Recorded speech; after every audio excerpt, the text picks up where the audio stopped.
Okay, as soon as this is up, we're gonna be live. Check. 1 2 1 2. We're here. We're live. Yes, sir. What's up? Welcome to another episode of the Mindful Lotus here podcast in beautiful Lake Elsinore. Today we have a really special guest with us, Vic Demone. Hey, what's up? Music producer, sound design, Thank you. all kinds of stuff. He does more than I could even name. Yeah, so, I try. Yeah. And Louis here also. And what's up? Yeah. So Vic. Yes, sir. First, let's talk a little bit about you. Okay. All right. You work in the entertainment industry. Yes. You work on music, film, and television. Correct. Okay. Tell us exactly what it is that you do in those fields. I started off as a music producer. Back in the early 2000s, I got signed to Univision, Universal as a rap artist. Fast forward, I pretty much lost that deal. They shelved me. The marketing wasn't right at that time for American music to crossing over into Spanish music. So you were ahead of your time. I was pretty, I guess so. Yeah. So they shut it down. They found out, they caught wind that I made music, and they were like, oh, you make music, so why don't we just offer you a production deal? And so they gave me a production deal for 2 years. I worked with a lot of their artists, whom I won't name, but I worked with a lot of artists. Univision, well, I will name Jenny Rivera, because Jenny Rivera was my label mate when she, rest in peace, when she first signed her first actually deal, she signed with Headliners MG. Universal Univision. So, and I was like, she came out of the office and I was literally walking in to go sign my deal. Wow. So, but yeah. So anyway, fast forward to that, man. I just for a number of years worked, kind of just hustled and worked in the music industry and made music and produced music and it got to a point where I just it's not paying the bills no more. So by trade I was a warehouse supervisor. So I went back to work for warehouse supervising for about another 2 years, 3 years, and then finally, one of my best friends, Big Citric, Anthony Campos, he's an actor and now he's a stand-up comedian. And at the time, he had been doing a lot of movies and he was working his way in the industry. In 2004, we did a project with Mike Judge called Idiocracy. That's kind of where he got his first big break, right? So anyway, long story short, I'm in this funk and I'm just telling this guy like, yo, I need something different. This music industry is not paying the bills, and I need something different. And lo and behold, he sends me this video clip, and I see this video clip, and it's George Lopez and him sitting at a table, and it's a YouTube link, right? So I couldn't really play it right. It was loading, and then finally it plays, and I see this scene, and I'm like, what is going on here? How come you didn't tell me about this? Like, he was like, yeah, I don't say nothing until it's final, and it's kind of still not final, but I wanted to share it with you. And he had just caught me in a vulnerable state where I was just like willing to give up the industry at that time. I'd had it at that point. Right. Putting half of my life, since I was 14 years old, into the music industry, and really nothing really fruitful from it, Right. And so anyway. Lo and behold, he says, hey, what you think about the music? And I said, you know what? It sucks. The music sucks. So he's like, yeah, I knew you were gonna say that. So send me some music. Let me see if I can get you on. And 2 weeks later, 3 weeks later, I had to go through, obviously 3 different auditions. And after I auditioned 3 times for the network and for the music collective and then for the production company, so I ended up getting the job, man. And I got onto Lopez as a music composer. Nice. Totally different from being a music producer. Right. Because you're a music producer and you get on and you make music and whatever melodies come to you and whatever sounds and snares and kicks and hi-hats you want to use, you can use. Well, not on TV. No. TV, there's different snares and different instruments that clash with dialogue while dialogue is rolling. So I didn't know that. I'm just having fun, just doing it. So it was a chance for me to get in and to evolve in the industry, so to speak, right? Because you have these producers, rappers, DJs that, some of them go all the way to the top with it, but then some fizzle and they just, okay, it's a wrap, I'm done. I chose to evolve in the music industry, and I chose to find ways to do what I love to do and still have fun and still make money doing it, right? Yeah. So then I went into music composing, man, and then music composing led into sound design, doing sound design for movies. And I don't know if you guys know what sound design and Foley work is. It's basically all the spot effects. You know, if it's a door opening, slamming, like that. I'm sorry, like that. That would be some Foley that I would have to add into a movie, right? I'm sorry. I hope you didn't break your door. No. So anything from footsteps to that. So that's Foley art, sound design, and so I got into that, man. And I was once I did it, I had fun doing it. And I was like, this is a different side of audio that I was kind of used to doing already, because I was doing it for rap records. Back in the days we would do some skits. Yeah. You hear guys walking up, hey, what's up, man? What are you doing? You hear sirens in the background. You hear traffic. You hear these skits on records. So I was kind of already used to making up my own, making a scene believable just by hearing it, right? Yeah. So when I went into Foley and sound design, it was like, I could do this. So I just kind of found a way, and I would, I had friends that were already doing it. And I would pick their brains. I'd go to their studio and pick their brains. Hey, let me just sit here today. I would promise I won't. All right, yeah, cool, no problem. I sit here and I would watch them do it, and just I caught on, and I caught on fast, because I it's like when you're moving vocals and you're trying to align vocals in a song. It's kind of the same thing as when you're trying to align sounds into a picture. Right. It's all by frame. So it's like, it's frame. So I caught on fast, man, and I was able to evolve in this game, and now I'm doing sound design, dialogue editing, ADR work. I'm doing everything in the business. Right? Yeah, he is. I witnessed that. Yeah, I've seen him do music, dialogue, the ADR, and sound design, like all in one swoop. Like just, I was fortunate enough to watch them work on the Ghetto Busters television series. Yeah, for sure. So how long did you work? So basically, you did the music for the George Lopez show on TV Land, right? Right. It's called the Lopez Show. The Lopez Show. Yeah, the Lopez Show on TV Land. So yeah, we went 2 seasons with that, and I was pretty much the lead composer, music provider for that, for the whole, for the whole 2 seasons really. Second season I got on late. There was actually to be completely honest with you, a second season I didn't get a call back, because the second season, the original production company that was on season 1 was no longer on season 2. So I kind of had to kick down the door and say, hey, I'm the guy that did this right here. You know what I mean? Like, hey, you need me? Can I help? Is there any way I could help? And I don't want to say his name wrong, but it's Ben Hopkins, I believe his name is. Was a lead composer on season 2, so I had got his contact, and I was doing my digging and my research to get a hold of him, right? Yeah. So of course I dropped my George Lopez card. I had to. I don't usually do it, but I had to. And so I said, hey man, I did, I worked on George's first season and yada yada yada. I was working with a collective, who are my friends, but unfortunately they are not on this project. So, hey, man, if there's anything I could do to help, like, let me know, please. He's like, yeah, you're George's buddy. Sure, send me some music, yeah. And I kind of just swindled my way into season 2, really, Good. So, but, because had I done that, I probably would have been on season 2, Yeah. So, and I ended up getting, like, I ended up getting, like, the third episode. So I missed 2 episodes, but after that, I was on all the other episodes. Yeah. So, cool, man. So, Vic, you've been able to take your experience and your knowledge in the entertainment industry and translate that over into branding. Sure. Right? Sure. So you're actually working on a really, really cool project right now, branding, marketing, promotion, distribution, and development for a new product. Sure. Are you allowed to share that? Sure, with of course. Yeah. So for the past 2 years, I've been working with my buddy, my partner, Dave Jackson from Perfect Whiskey.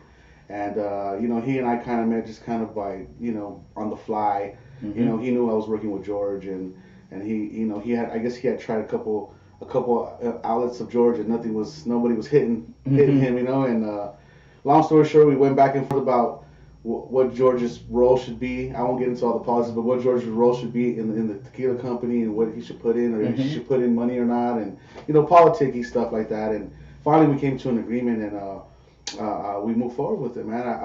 It took about two years to get off and rolling, but it's been an uphill battle. It's been some stress, been some deal fatigue there, But yeah, finally, Chicano Tequila is here, founded by George Lopez, man. Nice. Oh, nice. Yeah. Nice. Cool. And how do you spell? How do you spell it? I love the packaging. It's XCIANO. Yeah. Yeah. XICANO. Yeah. Chicano. Yeah. So, so tell me about the brand. Did I spell it wrong? Xicano. Yeah, yeah. Xicano. Yes. Tell us about the brand. I mean, what kind of tequila? How many different flavors or? Sure.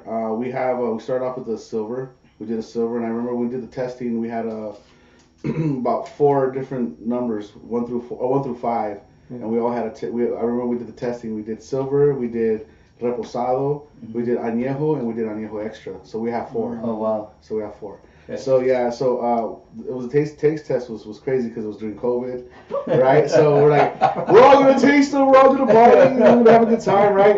Okay, wait, we're meeting up? Nope, we're doing this on Zoom. I'm like, oh man, a Zoom tequila party. We had a Zoom tequila party, right? We had a Zoom tequila party and tequila party, and we're all sitting there. Yeah, there's like 5 windows open, and all the partners are up there. George is there, right there, and I'm there, and then my partner Dave Jackson's there, and so we're all kind of just in the windows and like, all right, okay, so everyone has their bottles, and so everybody's lighting up their bottles 1 through 5, 1 through 5, 1 through 5, right? Lighting them up, and so we're all cracking them, and for a while, like I wouldn't say for the first 5 minutes we were in sync. We were okay, bottle 1, everybody's taking bottle 1, right? Yeah. Bottle 2, oh, I like that one. Bottle 3, oh, that's better. Oh, yeah. Bottle 3, bottle 4, and so we finally went through all the bottles, and we were all picking numbers, and we pretty much all picked the same number, right? Wow. But by the 3rd one, I think we were a little bit too tipsy, and we were just like, which one was silver? Was it 4 or was it 2? So, but anyway, it was the reposado is really, really good. I mean, that's one of my favorite, I think, right now. It was distilled by my buddy Dave, and he's been distilling since he was 20. You know, he's in his 40s now, maybe late 30s. Early 40s. I don't want to offend him. I don't know if he was older age than he is already. Yeah. But put a disclaimer. Yeah, disclaim that, Dave. Yeah. He's a talented dude, man. Talented in business and talented in what he does, and I think it's a perfect match, perfect fit for what George is trying to do and what we're trying to do with the brand, and yeah, we're just trying to go global with it. We're with Southern, so it's one of the biggest distributors. They have Patron, they have Don Julio, they have everybody you can think of. And so we're distributed by them, and we're gonna see where it goes. We're Kroger, Bevmo, Stater Brothers, anyone that sells alcohol, any Food for Less. Oh, nice. You know, nice. Yep, and you can order online soon. So that's great. Congratulations. Thank you, man. Thank you, guys. Thank you. So Vic, let me ask you a little bit deeper question here. Okay. So, how does spirituality work into your career? Like, how does that connect with music and everything else that you're doing? Is there like rituals, or is there formats that you go through, like, to get yourself like prepared, other than me getting up in the morning praying to God, Jesus, that he allows me to wake up and drive my kids to school every morning and get in the studio and do what I love to do every morning and work from home. It's a blessing. It's a blessing, but that's all I really do spiritually to prepare, and sometimes I'm not saying God or Jesus is not enough. Sometimes you're getting attacked out there. You're getting daggers thrown at you, left and right, and it just becomes hard to manage sometimes. It's whether in business or whether it's in personal home, whether with kids or your personal love life or relationships and stuff. It gets pretty hard to manage. It gets stress levels pretty high when you're dealing with so many multiple things at the same time, and so I rely on God a lot. But let me tell you, I came here today, and my mind was totally blown. Today you had a new experience. Yes, I did. Here at Mindful Lotus, right? Yes, yeah. Can you share that with us? Man, okay, so. What do we call it? Louis? What's the actual process that you called it? Well, it's a little bit of Reiki and Chi. What I did. Okay. Kind of mixed it up a little bit. Reiki and Chi. Reiki and Chi. Well, again, like I told you before, I was kind of skeptical about going into things like this, right? But something told me, do it. Something was calling me to do it. Like just calling me. And it was funny. I was sharing you guys off air that for a while, me and Nick been trying to be trying to, communicate and hook up and hook up back again, and you just kind of, keep each other in the loop of what's going on, and we're going back and forth, and so something kept telling me, call Nick, and I'm like, dude, I know I gotta call Nick, but like we already established that we're gonna hook up later. Yeah. Why am I call Nick? And they're like, and then he calls, bro. I'm on the phone with somebody. Hey, I'm gonna call you back. Like, Nick. Oh no, I actually missed your call. Yeah. I didn't get off on time because the person was talking. I was like, hey, I gotta answer this call. So I hung up on them. I went to Nick. He was gone. So I called him back right away. Nick, what's up, man? and so as we were talking, I was venting to him about a certain situation. It said Reiki sessions, his spiritual. I just get those words in my head. And I was like, Nick, I remember you telling me about your people, dude. I need to go see your people, bro. I go, my energy feels off, bro. Yeah. I just need to go see your people. He's like, yeah, well, we could do it, this week or this. He goes, you know what? Let's go tomorrow. Yeah. Let's go tomorrow. Like, what you do tomorrow? I go, I'll clear my schedule. Let's go. Yeah. But the experience, man, was unlike any other I've ever experienced before. I mean, I've never had this experience, but I could imagine, just imagine being put on a bed, lay down, and just having whatever is pressing down on your chest just lifted off. And this guy, Louis, man, his energy is amazing, man. Like, he just got around me, and I was feeling like this like electricity, hot vibes, and I was like, whoa, what's going on here, man? And he's like, just relax. And he asked me, what was troubling me. I have some anxiety going on. I have, a little bit of worry here, some stress from business, overwhelmed with work, and juggling this, juggling that, and he's like, all right, I got you, and he goes, this is what you're gonna feel, this, that, you're gonna feel this a certain time, and right when he said it, it happened, bro. It just happened.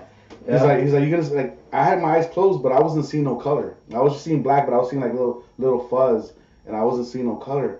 But as soon as this guy started, I don't know what he did, bro. But as soon as he started, I just started seeing this vivid purple color, just like a little ball, just started swirling like this, and it was just like almost like a lava lamp. You know how how a lava lamp just like bubbles and it comes back and it's all different shapes and stuff. That's exactly what was going on in when I was closing my eyes. And so when he pulled away, it was trippy. When he pulled away, it went away. So I could feel his energy around me, and then when he pulled away, the colors went away at the same time. And so then it kind of just lingered like in the side. I could see them in the side.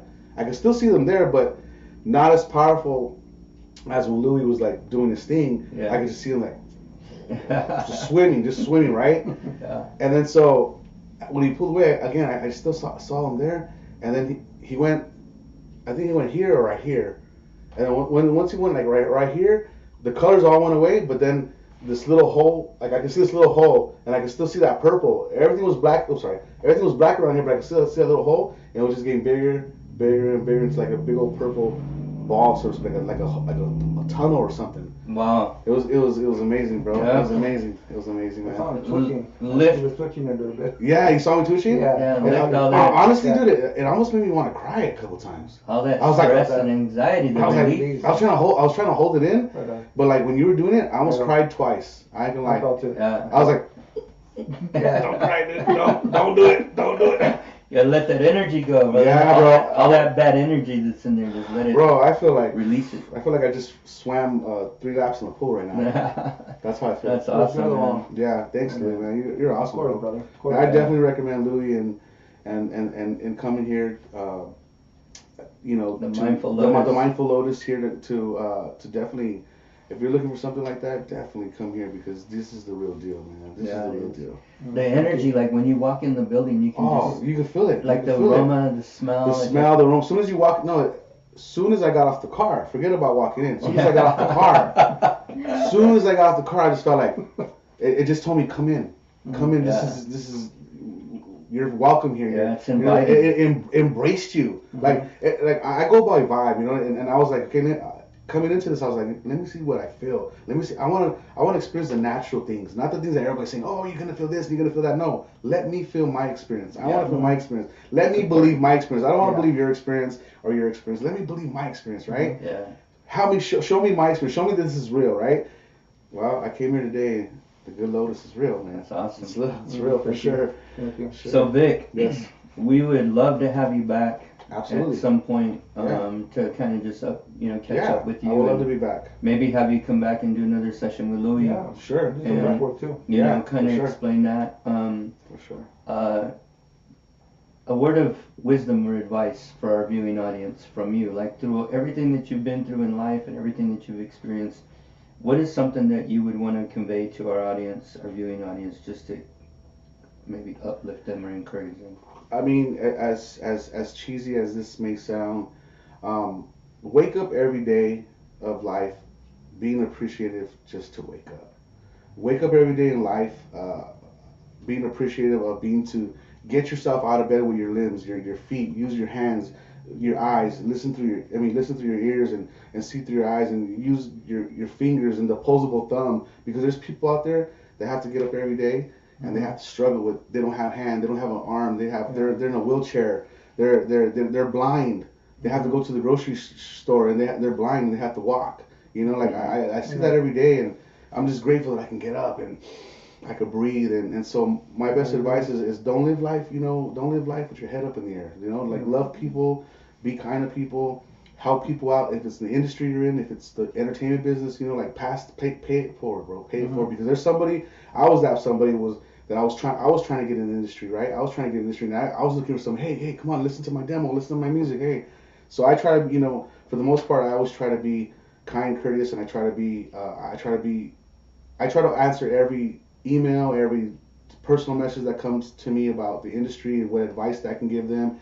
I try to answer everyone. Wow, I didn't think you were gonna reply. What do you mean? Wow, I didn't reply. You're asking me a question. I'm gonna reply. It's like, no, I just, they think because who I'm connected to, or what I'm doing, or what I've done, or who I worked with, that maybe my nose is in the air, and then I prove them wrong that it's not. And they say, hey, you're a humble guy, man. For everybody you've worked with and people you've done, been in the room with, you're a very humble guy, and I appreciate that. So my message is, treat the dishwasher, the gardener, the cook at a restaurant, treat everybody the same as you would treat a movie star, somebody of statue. Treat them all the same, man. You'll see that. You'll get far. In this business and in this world, for sure. I like that. Good piece of advice. Yeah. Great. Well, we appreciate you being here, Absolutely, brother. bro. Thank you so much for making the journey and thank you, man. Join us here at the Mindful Lotus. The Mindful Lotus. Sonora, California. Let's go. Yes. Yeah. We'll see you next episode. Let's go. Thank you.